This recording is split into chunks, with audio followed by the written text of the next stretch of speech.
11 वर्षाने लहान असलेला यश हरिणी नावाच्या 2 मुलीच्या आईसोबत ओळेमध्ये जातो. दाराची कडी लावतो व हरिणीला आपल्या जवळ ओढून तिच्या ओठांचे दीर्घ चुंबन घेतो. तिच्या अंगावरचे एक एक वस्त्र उतरवतो व तो स्वतःही नग्न होतो. तिच्या गोऱ्या नग्न अंगावर स्वार होऊन मन भरून आनंद घेतो.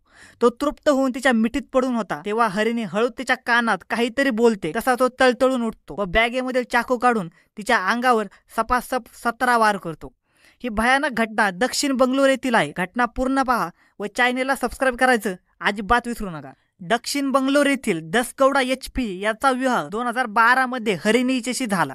ते दोघे आर बनशंकरी येथे राहायला आहेत. त्या दाम्पत्याला 2 मुली असून सध्या त्याचे वय 13 आणि 10 वर्षे असे आहे.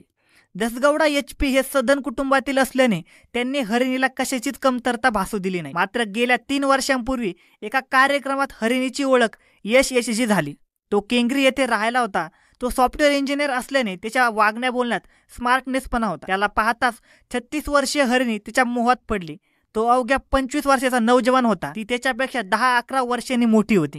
2 मुलींची आई होती. जवळपास 14-15 वर्ष तिने पती सुख भोगले होते. हे सुख तिच्या मांसल देहावर दिसत होते. तिच्या याच भरलेल्या देहाकडे तो नवतरुण आकर्षित झाला. दोघांनाही नजरेची भाषा समजली आणि त्यांनी एकमेकांची ओळख करून घेतली आणि आपला संपर्क घेतला. तो एका प्रायव्हेट कंपनीत काम करत असल्याने त्याला चांगला पगार होता, पण तो अजूनही अविवाहित होता. त्याच्या मनात वासनेचा खेळ सुरू होता आणि या खेळात तो हरिणीला पाहू लागला. तो तिला मेसेज करत होता, तीही त्याला प्रतिसाद देत होती. दोघांमध्ये संवाद वाढत गेला. आता त्यांना भेटीची ओढ लागली होती. दोघांच्याही मनात प्रेमाचा अंकुर फुलल्याने त्यांनी संधी साधत एकमेकांची भेट घेतली. हॉटेलमधील एका रूममध्ये एकांतात दोघांनी एकमेकांसोबत मन मोकळे केले. पाहता पाहता ते कपड्यापासूनही मुक्त झाले. दोघांनी एकमेकांना मनसोक्त शरीर सुख दिले. मग मात्र त्या दोघांना एकमेकांच्या शरीराची चटकच लागली होती. ते दोघे वारंवार भेटू लागले, मनसोक्त शरीर सुख घेऊ लागले. त्यांना एकमेकांची इतकी सवय झाली की त्यांना आता एकत्रच राहावे असे वाटत होते. दोघांचाही हा खेळ चोरी छुपे सुरू होता. 2-4 दिवसाआड ते दोघे भेटत होते, मनसोक्त उपभोग घेत होते.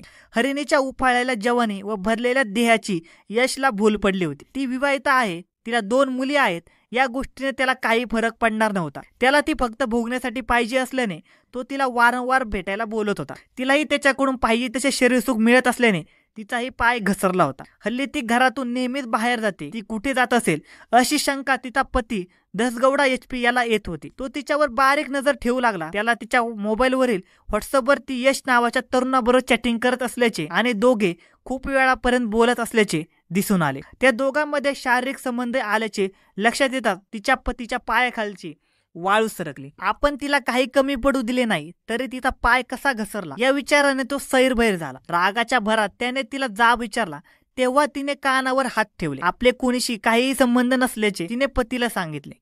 त्यांनीही तेव्हा तिच्यावर विश्वास ठेवला. काही दिवसांनी तिच्या पतीने तिचे यश बरोबर असणारे संबंधाचे पुरावे तिला दाखवले आणि तिला यश बरोबर असणारे संबंध तोडण्यासाठी दबाव टाकू लागला. तिला घरातून बाहेर पडायला आणि कोणाबरोबरही जास्त बोलायलाही त्याने तिच्यावर बंदी घातली. आता तिच्या समोर पर्याय नव्हता. तिने यश बरोबरचे संबंध तोडून टाकण्याचा निर्णय घेतला होता. तिने तसे त्याला सांगितलेही होते, परंतु यश तिच्या बरोबरचे संबंध तोडायचे नव्हते. त्याला कोणत्याही परिस्थितीत तिला भोगण्याची इच्छा होती. तिच्या भरलेल्या देहाने त्याला नादच लावला होता. तिच्या मदमस्त जवानीचे सुख विसरू शकत नव्हता. त्यातच कितीही कोणतीही जबाबदारी न घेता तिला भोगायला मिळत असल्याने तो तिला सोडायला तयार नव्हता. तो तिला वारंवार फोन करून व मेसेज करून भेटायला बोलत होता. ती त्याचा फोनही घेत नव्हती. अखेर गुरुवार दिनांक 5 जून 2025 रोजी यशने तिला मेसेज केला, आपण भेटूया आणि पुढचा निर्णय घेऊया. तुम्हाला शेवटचे भेट आणि एकदाच शरीर सुख दे असं सांगत होता. त्याने खूपच आग्रह केल्यानंतर ती त्याला भेटायला तयार झाली, कारण तिच्या घरच्या लोकांना तिचे प्रेम प्रकरण समजले होते. ते तिच्यावर हे संबंध तोडण्यासाठी दबाव टाकत होते, तर तो तिच्यावर संबंध ठेवण्यासाठी दबाव टाकत असल्यामुळे एकदाच त्याला सगळे सांगून यातून सुटका करून घ्यावी असा विचार करून ती त्याला भेटायला जाण्यास तयार झाली. 6 जून रोजी तिने आपल्या नवऱ्याला आणि घरच्यांना सांगितले की आपण 2-3 दिवसासाठी माहेरी जात आहोत. त्यामुळे तिच्या पतीने तिला संमती दिली. ती घरातून बाहेर पडली. ठरलेल्या ठिकाणी यश कार घेऊन आला होता. त्याने तिला आपल्या कारमध्ये घेतले. ते दोघे पहाटेच्या सुमारास परमप्रज्ञा हाऊसिंग सोसायटी लेआउट येथील ओयो हॉटेलमध्ये आले. बहुधा यशने त्या हॉटेलची रूम अगोदरच बुक ठेवलेली होती. त्या हॉटेलमध्ये ते दोघेही 2 दिवस राहणार होते. या 2 दिवसात हॉटेलमधील रूममध्ये ते मनसोक्त शरीर सुख घेणार होते. त्यामुळे त्यांना कसलीही गडबड नव्हती. दिवसभर त्या दोघांनी हॉटेलमध्ये खाल्ले पिल्ले, दोघांनीही शरीरसुख घेतले. रात्री परत यशने थोडी ड्रिंक घेतली.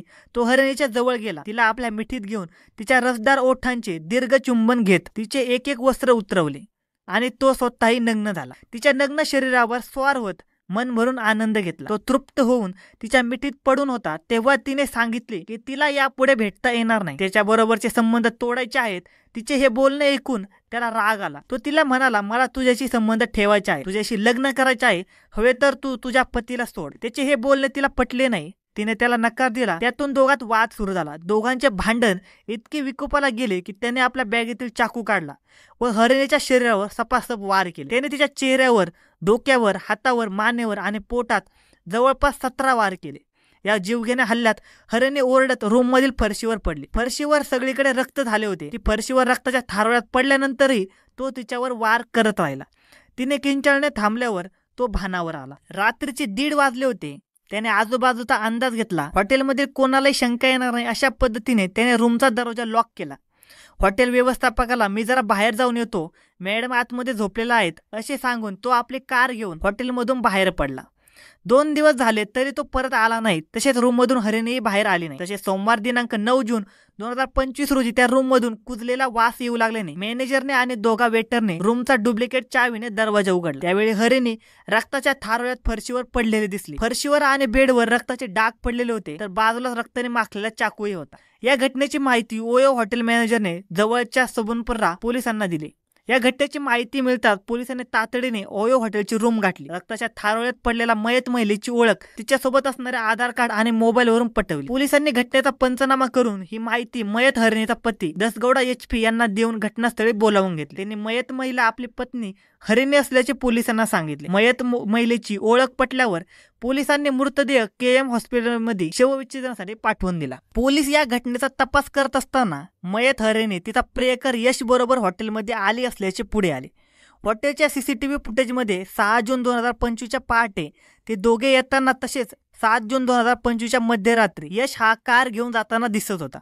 याचा अर्थ घटनास्थळावरून यश पळून गेला असल्याचे पोलिसांना त्याच्या मोबाईल लोकेशनवरून शोध काढून त्याला ताब्यात घेतले. त्याला सुबनपुरा पोलीस स्टेशनला आणून हरिणीच्या हत्येविषयी विचारले असता त्याने गुन्हा कबूल केला.